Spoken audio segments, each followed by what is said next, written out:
नमस्कार मित्रांनो, मी उदय लाड पुन्हा एकदा स्वागत करतो आपल्या सर्वांचा आवडत्या यूट्यूब चॅनल माझी शेती वर व्हिडिओ पाहणाऱ्या सर्व शेतकरी मित्रांच्या आजच्या व्हिडिओमध्ये मनापासून खूप खूप स्वागत. मित्रांनो, थंबनेल पाहितलं, टायटल वाचलं मित्रांनो, सामान्य कास्तकार बांधवांसाठी सध्याच्या कंडिशनची सर्वात महत्त्वाची अपडेट की आता अर्जेंटिनामुळे देशांतर्गत बाजारामध्ये सोयाबीनच्या भावात 100% येणार 200ची तेजी. पण असं काय घडणार आहे अर्जेंटिनामध्ये की ज्याच्यामुळे आता देशांतर्गत बाजारामध्ये सोयाबीनच्या भावात 100% येणार 200ची तेजी. आणि या 200च्या तेजीमध्ये आता देशांतर्गत बाजारामध्ये सोयाबीनचा बाजारभाव कुठून कुठपर्यंत पोहोचणार आणि ही 200ची तेजी आल्यानंतर मग देशांतर्गत बाजारामध्ये आपल्याला सोयाबीनची विक्री करायची अथवा नाही, हा जो आपल्या मनातील सध्याच्या कंडिशनचा सर्वात महत्त्वाचा सवाल आहे. या प्रश्नाचं जर अचूक उत्तर जाणून घ्यायचं असेल तर कृपया आपण सर्वांनी व्हिडिओ सुरुवातीपासून शेवटपर्यंत पाहावा. व्हिडिओ शेवटपर्यंत पाहत असताना आपल्या सर्वांना व्हिडिओ मनापासून आवडला तर जरूर व्हिडिओला लाईक करा. जास्तीत जास्त कास्तकार बांधवांपर्यंत व्हिडिओ पाठविण्यासाठी व्हिडिओला या ठिकाणी शेअर करा. सबस्क्राईब करून जरूर नोटिफिकेशन बेलला ऑल करा. याच्यामुळे येणारा प्रत्येक व्हिडिओ हा आपल्या सर्वांना या ठिकाणी सतत मिळत राहतो. तर बघा मित्रांनो, सामान्य कास्तकार बांधवांसाठी सध्याच्या कंडिशनची सर्वात महत्त्वाची अपडेट की आता अर्जेंटिनामुळे देशांतर्गत बाजारामध्ये सोयाबीनच्या बाजारभावात 100% येणार 200ची तेजी.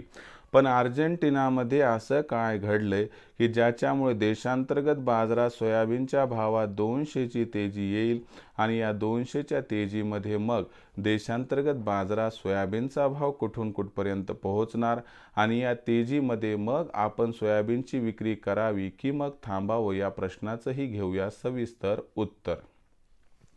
बघा मित्रांनो, जर आपण अर्जेंटिनाचं रिलेशन सोयाबीनच्या भावाशी केलं तर लक्षात घ्या, अर्जेंटिना जगातील 3ऱ्या क्रमांकाचा सर्वात मोठा सोयाबीन उत्पादक देश, परंतु 1ल्या क्रमांकाचा सोयापेंड व सोयातेल निर्यातक देश आहे. अर्जेंटिनामधून जी हवामान खात्याची लेटेस्ट अपडेट आलेली आहे त्यानुसार अर्जेंटिनामध्ये पुढील 1 ते 1.5 आठवड्यापर्यंत पावसाची शक्यता कमी आहे. आता याच्यामुळे काय होणार की जे सोयाबीनचं पीक सध्या फुलांच्या अवस्थेत इथं फुलगळ होण्याची शक्यता, यामुळे अर्जेंटिनाच्या उत्पादकतेवरती परिणाम होऊ शकतो. अर्जेंटिनातील उत्पादकता घटली तर त्या ठिकाणी जागतिक बाजारामध्ये सोया पेंड आणि सोया तेलाचे भाव महागणार. यामुळं आपल्याला भविष्यामध्ये सोयापेंडीचे भाव वाढताना दिसतील. यामुळे पर्यायाने सोयाबीनच्या भावावर सकारात्मक परिणाम होऊ शकतो. याच्यामुळे आपल्याला सीबॉटवरती सोयाबीनचे बाजारभाव नजीकच्या भविष्यात वाढताना दिसतील व याचा सकारात्मक परिणाम देशातील सोयाबीनच्या भावावरती होऊन येत्या 15 ते 20 दिवसात देशातील सोयाबीनचा भाव जो सध्या 3800 ते 4100 दरम्यान आहे तो समजा सुधारून या ठिकाणी आपल्याला 4000 ते 4250 पर्यंत जाताना दिसला तर आश्चर्य वाटायला नको.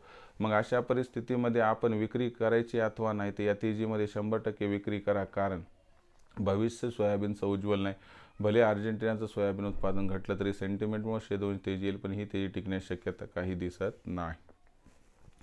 अशा परिस्थितीत सोयाबीन विक्रीचा विचार करत असाल तर लक्षात घ्या, 200ची तेजी आपल्यासाठी खूप झाली, कारण यापेक्षा तेजी जास्त येईल ही शक्यता नाही. अशा परिस्थितीमध्ये आपण सोयाबीन विक्री करणं हाच आपल्यासाठी योग्य व समर्पक सल्ला आहे. भविष्यात देशातील बाजारात सोयाबीनचा भाव कसा राहणार याबद्दल अधिक वाचूक माहिती प्राप्त करण्यासाठी पाहत राहा आवडतं यूट्यूब चॅनल माझी शेती. व्हिडिओ आवडला असेल लाईक करा, कास्तकार बांधवापर्यंत पाठवण्यासाठी शेअर करा, सबस्क्राईब करून नोटिफिकेशन बेलला ऑल करा. याच्यामुळे येणारा प्रत्येक व्हिडिओ हा आपल्या सर्वांना सतत मिळत राहतो. तर मित्रांनो, अशाच एका नवीन व्हिडिओसह मी आपला मित्र उदय लाड आपल्या सर्वांच्या आवडते यूट्यूब चॅनल माझी शेतीवर मिळत राहील. तोपर्यंत माझ्या प्रत्येक शेतकरी मित्राच्या आणि कास्तकार बांधवाच्या आजच्या व्हिडिओमध्ये मनापासून खूप खूप आभार.